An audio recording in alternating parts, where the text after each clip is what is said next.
I'd like to ask you about the Children of Anlak in 1980. Wow, that was a wonderful story because it was a true story. And we went to the Philippines, Manila, to film that. And of course, it was in the summer.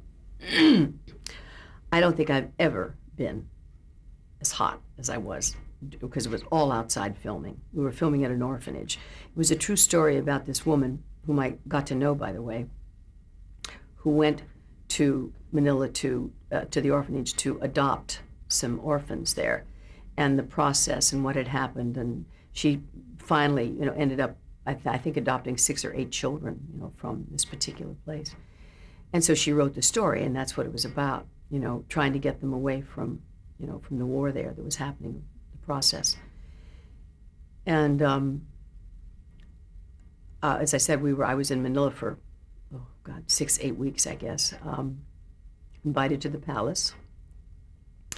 That's when the two people were in the palace then, the Shah and the lady, the famous lady with the shoes. Imelda Marcos. Yes, thank you, Imelda Marcos, yes. And that was an experience, a real experience. I mean, solid gold chairs you sat in, and, it was really something. But the heat was so, and at that time, excuse me, they were very, we were working in the streets, and it was a very poor neighborhood, and, very depressed. And I remember the crew, this is, excuse me, I'm going to sound strange, but we would have lunch every day, and I saw the crew was eating something different than we were at one point in time.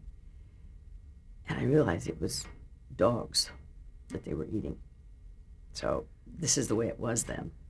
And needless to say, I came back from that location 15 pounds lighter, which was the good part. But it was a wonderful movie, as I said, a true story. Inmates, a love story. Yeah, that was Perry King, I believe, was my co-star in that, and I played a prison matron, and it was a nice role. It was a real sort of angry character, She kept everybody at bay, and but good role for me at that time. The Adventures of Pollyanna. Yeah, I was the aunt, with the little character of Pollyanna, and that was fun. Excuse me, I was working at the Disney Studios. That's the first time. It's the most amazing thing because of all the things I've done in my career and the kind of, actress I was. I never did a Disney film, never worked at Disney. That was first and last time. And they were talking about that as a series as well. And of course, it didn't happen, as you know. You're also in the pilot for Hotel. Yes, I did that too. I was in the pilot. Yeah, that's right. One of the guests.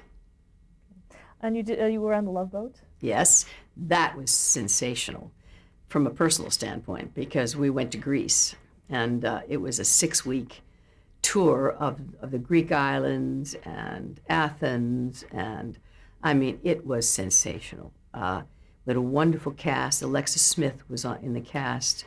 Who else? The wonderful actress now. Too. We had such a big, wonderful cast of people. But, I mean, to be in that location, on that ship was really sensational. So. Another movie that you did was There Were Times, Dear. Yes, one of my favorite things of all time that I've done. That was a labor of love for everybody. Everybody did it without pay, including the crew, by the way. And it was about the Alzheimer's disease.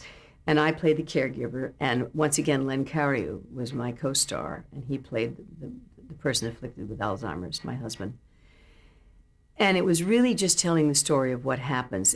That was at the time when Alzheimer's was relatively new, and people were just learning about it.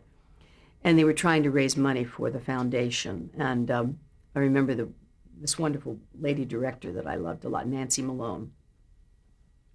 I had worked with her before in a film about gambling, where I played a professional gambler. and she directed me in that. And she's the one whose I believe aunt or a relative had died with Alzheimer's, and so she was trying to really figure out what it was and raise money for it and so forth. So she came to me. She said, "I have a story." She said, "Nobody's going to get paid." She said, "But the crew has said that they would do it, and I want nobody but you, Shirley." She said, "I just want, and I read it and I loved it. And I said, "Nancy, I'd love to do this. Of course I will." And we did it all here, and it's very low budget, as you know. So, and as it turned out, it was a wonderful film. I get more people asking about that film now, wherever I go. And I worked for the Alzheimer's Foundation for a long time, so. Was that a hard film for you to do? Yeah, it was tough. It was tough. It was tough because I had never been around an Alzheimer's patient. I didn't know what it was about. I had to, kind of read up on it and find out what the disease was about and how it affected people and what my role was in it, So it was difficult. I had to do some research on it. Well, let's move on to the Slap Maxwell story, where you played a recurring character. Yeah, I loved working with him too. He was great. He was so great. We had a good time, and that was a real, kind of down-to-earth, down-home character too that I played. Was it kind of breakout for you a little bit? A little bit, yeah, a little bit. I remember we rehearsed in a room one of the first days before we shot, and we had such a good time working together. I loved him. I just think he's such a good actor, and so. Oh, you mean Dabney Coleman? Yeah, Dabney. Yeah, and so, and he was great. He was very complimentary to me. He said, "Who knew you were the actress you are?" It was that kind of thing. So we had a good time. You also did Burke's Law in '94 and '95. Yeah, that was fun. It's good experience, and and working with him was great too. Oh, Gene Barry. Yeah, Gene was great. Had you worked with him before? I knew him because he's a singer too. He had done Broadway stuff, and we had the same manager for a while, so I knew him as a person more than, but I'd never worked with him. In 2003, you did Law and Order Special Victims Unit. Yes, it was great. I was a lawyer, and Mariette Hartley was the opposing lawyer in the show, and we had a great time. I loved it. Playing a lawyer, by the way, I look at these shows now on television, all these law shows, CSI and all those, and Boston Legal and all the shows that are on now about lawyers. That's a hard, tough role to play. Because if you don't know the law from, up and down, some of the terms that you have to say, some of the dialogue is very difficult to do. And I found that out playing that role, and there's lots of words to be learned too. So, it's tough to play a lawyer. In '98 and '99, you were on the Drew Carey Show. Yes, I played his love on the Drew Carey Show. That I get more comments about that show. I can't tell you. I did 3 shows for him. And, to play opposite him as his lover in the show was hysterical. How did that come about? And the fact that Marion Ross was his mother in the show, and we're friends, and the same era, and it just came about. I think to tell you the truth, I think originally he thought of Debbie Reynolds to do it, because Debbie does comedy. I'm not known for my slapstick comedy, and Debbie is. But I think she couldn't do it, or something happened, and they came to me, and it was great. I was thrilled because, once again, I got a chance to play a role that was a little different for me and play opposite him, and the show was successful. So it was great. And as I said, I got a lot of comment from that show. What kind of comments were you getting? Oh, great. People, every time I'd go someplace, because it was a big hit show, and I'd go to a city to do a concert or to do some PR, radio, television, or what. They always asked about it. "You were so great on the Drew Carey Show." Oh boy, was that that was something, So that was fun for me, and it was a good shot. What was the storyline on that? Well, I was his girlfriend. And of course the age difference is pretty wide here. So, to have a girlfriend twice his age, and be telling all of his friends, all of his cohorts, that he was in love with this elderly woman, and I was going to live with him. It was the whole thing. And that was the story. And introducing me to his mother for a Thanksgiving dinner, who's Marion Ross. It was very funny. What are your current projects? Well, I'm glad you asked. Just so happens. I just did a film for Adam Sandler's company called Grandma's Boy, which is a great, fun part for me. this tops them all. I have to tell you, in a way.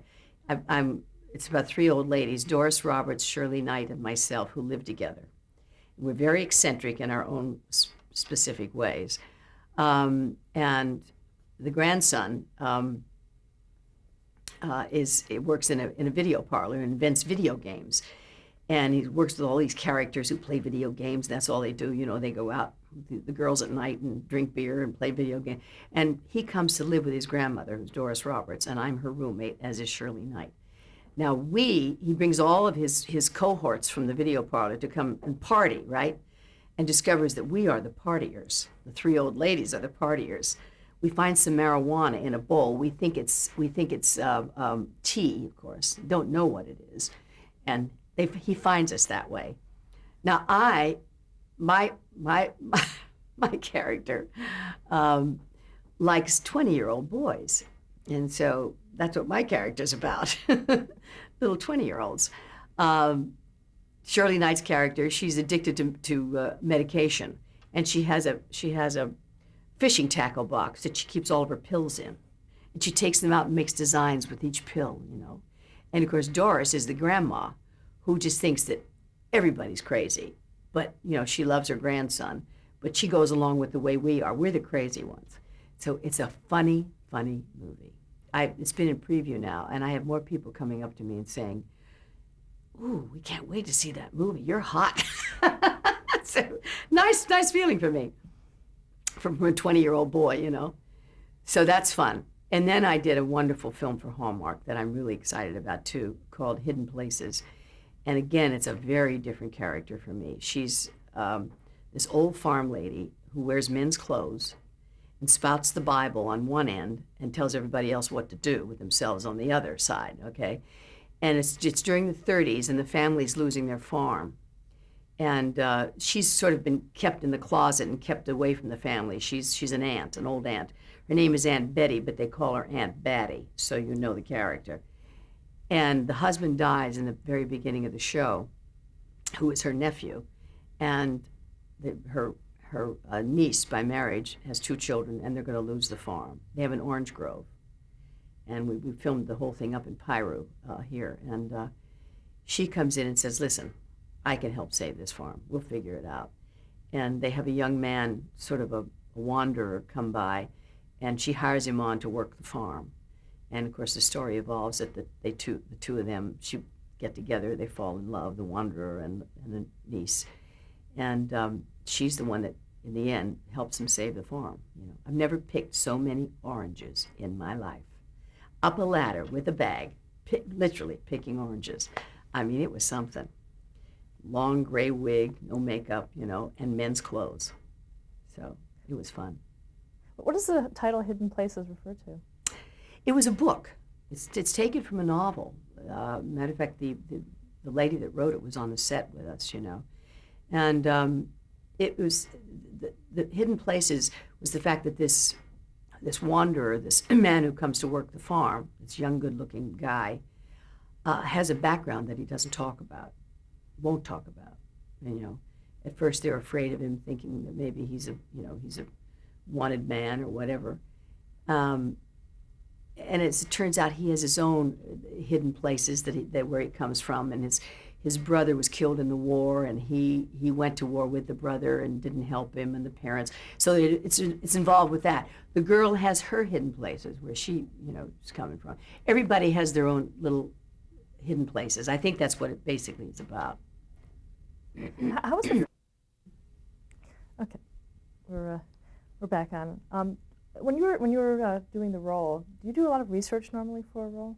I read the novel, you know, and read the character. But you know, what kind of research can you do for that? I mean, she's kind of a batty old lady in one way, and yet a very serious woman on the other side, who's kind of been kept in the closet for a long time and had a bad marriage. See, everybody has their little, as I said, their hidden places. She had a bad marriage, and so her brother kind of, you know, she ran away from home and married the wrong man, and her brother wouldn't take her back, and finally he did, but he thought she was crazy, so he kept her in a hidden room. And she comes out to really save the day for everybody, So uh, it's a character that that I could certainly understand, you know. Having done kind of 4 decades of television movies, has the process changed a lot for you? Not a lot, of course, television itself, the three camera situation on things like the Drew Carey show. I mean, that was very different for me to do those, because my show, The Partridge, as you know, was filmed, and it was 4 days of filming, and that was it. Whereas the three cameras, you rehearse all week, and then you have an audience, and you've got three cameras. So that was very new for me. That's something I had to get used to. It's like doing a live show, of course, live show. So that was different. But the movies are pretty much the same. I mean, you're on location. They location a lot, which is nice, and so that's pretty much the same. How important is it for you to continue working? It's very important. I love it. I mean, people say, when are you going to retire? And I say, to what? I mean, I'm still doing just about everything. I do concerts still. I'm still singing. I'm going to New York to be Mother Goose on Sesame Street this week. Be my second episode, It's great fun. That's an art that's incredible, by the way. I just admire these people so much that do that show. And so I'm doing a little bit of everything, I have concerts in February and March and in and around California. And, I just did, last summer I went back to Broadway for the first time in 38 years and did 42nd Street for 4 months with my son Patrick, playing sort of opposite each other on the stage in New York. First time a mother and son have ever done a Broadway musical together, so we made history. And this past July, I went to Waltham, Massachusetts, and did Carousel on the stage, playing Cousin Nettie, the older role. Of course, she has the best song in the show because she sings "You'll Never Walk Alone," So I'm doing it all. I mean, I'm doing, I'm still singing, and hopefully will continue to do so. But I love doing the movies, and the two I just talked about were great. Do you think ageism is an issue at all in Hollywood? Well, it's always an issue, and certainly for women, more than men. I mean, talk to the young women, if you're close to 40, your career is over, What I'm hoping is happening now for me, and that is true, the roles are few and far between. But when you jump into the character vein, which I'm hoping I've done now, after Hidden Places and Grandma's Boy, I'll have more offers, and I hope so, because I really love making movies. I'm a movie fan. I love movies better than anything else. It's just great fun. I love to watch them. I love to be in them, And television movies have become so wonderful these days. I mean, forget the big screen now. I mean, television movies are just as good. Throughout the interview, you've mentioned the importance of your family. Talk a little about them, because so many of them have followed in your footsteps. Yes, they have. Well, my oldest son, Sean Cassidy, is a writer-producer, was a rock star like David for a while, did a series called The Hardy Boys, which he was in, was an actor-singer, but now he's really into writing and exec producing, and he has a new series on the air called Invasion on ABC at 10 o'clock. Everybody watch. And it's wonderful. He's very proud of it. He wrote it, and it's his idea and everything. And he's had 4-5 series on the air, so he's doing very well in that field. My middle son, Patrick, is still basically a Broadway person. His father was that. Jack Cassidy won a Tony Award and was basically a Broadway star. And Patrick is very like him in that vein. He's a wonderful singer, wonderful performer. And he's out doing Joseph, as I said, for a year. Joseph and the Amazing Technicolor Dreamcoat. He was on Broadway last summer. And Ryan, my youngest son, is an art director, set decorator. So he's behind the camera. And he's working on Sean's show, Invasion. So it's all in the family, as they say. David is in New York. He has a show that he's produced called The Rat Pack. And it's opening at the Supper Club in New York. And he's in it, and he plays Bobby Darin in the show. So he's doing that. So they're all working, thank heaven. Did you encourage them? No, I discouraged them. I wanted college graduates. I got none. My first college graduate is my granddaughter who just graduated UCLA. My first college graduate. No, I didn't. But David set the course here. And even though David's a stepson, my stepson, they're very close brothers. And when Sean saw that, he said, "Why do I have to go to school? I'll go out and make a fortune singing." I please, But that's what he did.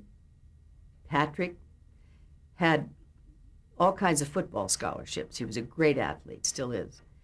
And so I thought, well, at least I'll get a college kid to play football, because he had scholarships up the kazoo his senior year at Beverly Hills High School. He was a quarterback. Third game of the year, broke his collarbone. Guess what he did? Went into the drama department. That was the end of my college football player, So, but they're all great. They're really great guys. I'm proud, real proud. And I have 7 grandchildren. We should also mention your husband, Marty Ingalls. Yes, my husband, Marty Ingalls. He'd be very happy if we mention him. I can't leave him out. He's a crazy comic. We're married 28 years, though, and I'm still laughing, so there's something to be said for it. And as a matter of fact, right now, which I'm really, really happy he's doing, because it's kind of hard to get him off to do something, but he's writing his one-man show, and it's going to be really extremely funny, because there's stories about him, and that's to me so much better than doing stand-up and telling jokes, because the stories are hysterical. They're real stories about who he is and what he is and how he grew up and the whole thing, and that's what makes it fun. And he's using film clips and everything else. It's going to be a very funny show. What do you think has been the highlight of your career? Well, one of them had to be Elmer Gantry, because it changed the course of my career. I mean, I would not have had the longevity that I've had.